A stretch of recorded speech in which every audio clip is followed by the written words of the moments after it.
You know, I love the Scotland team. I've been following it now for over 40 years and times haven't been so great recently. But in the past, Scotland were incredibly influential in the development of the game of football. I'm here at Hampden Park, the home of Scottish football, to meet Richard Mcbrierty, the curator of the Scottish Football Museum, to find out some more.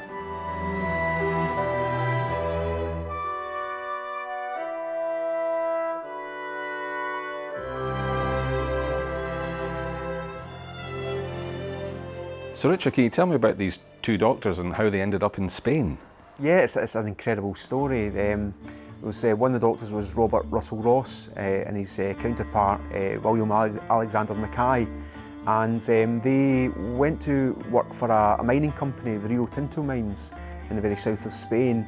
And while they were there, they were very concerned about obviously the conditions that the miners were working in, and so they actually set up a recreation club or a sporting club, Recreativo de Huelva. Huelva is the town or the city in Spain where the mine was based.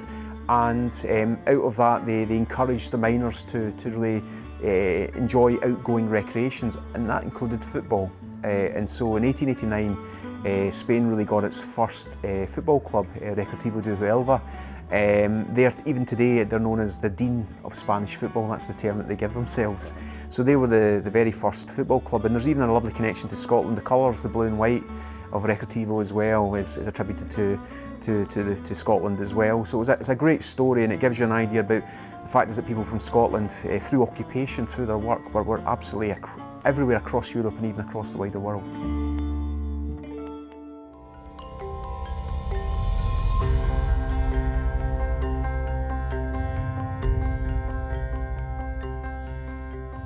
So Scots were very important in the early days of the game. We actually introduced the game to Iceland.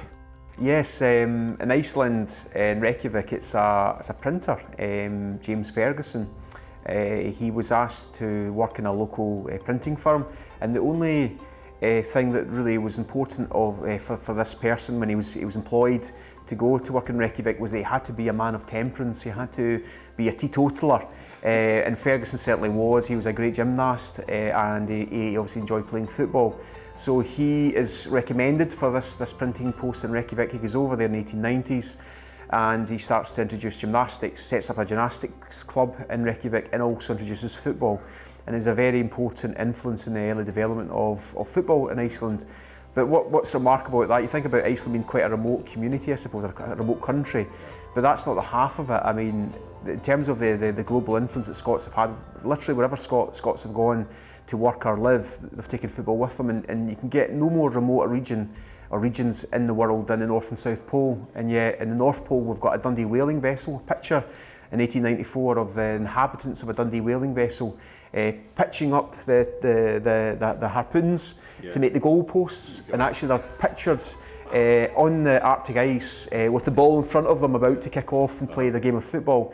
And that was 1894, and 10 years later, just almost 10 years later, there's a scientific discovery vessel from Scotland, the SS Scotia, that travels to South America, to Argentina and then to Antarctica. Right. And they get locked in ice while they're there, just as they're about to depart for home. And you have to wait it out, you have to sit out and wait till the ice dissipates before you can get the ship to move again. And so they've got a lot of time in their hands. And there's, again, a lovely picture of two Scots and members of that particular voyage kicking a ball between them, nice, with the ship locked in ice in the background as well. Nice. So it's just one of those incredible things that literally, you know, that's the best way to show that wherever people from Scotland travelled at that time, quite often they were taking football with them, and even the North and South Pole was part of that experience.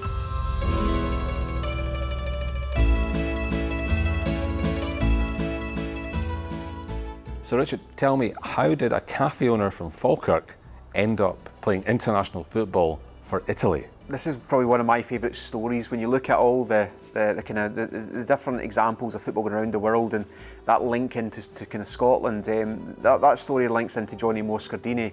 Originally the Moscardinis were from Barga in Italy, but would come over with many generations of Italian immigrants to live and work in Scotland. Set up a fantastic cafe business. If I'm correct, I think that they still exist even to this day in Falkirk. There's a long association with Moscardinis with the town of Falkirk, but in other parts of Scotland as well, I think down in the southwest of Scotland as well. But Johnny Moscardini was a great football player. So he went back over to Italy. He would play top flight football in Italy. He would play for the Italian national team as well. He was a star striker in the 1920s for Italy as well.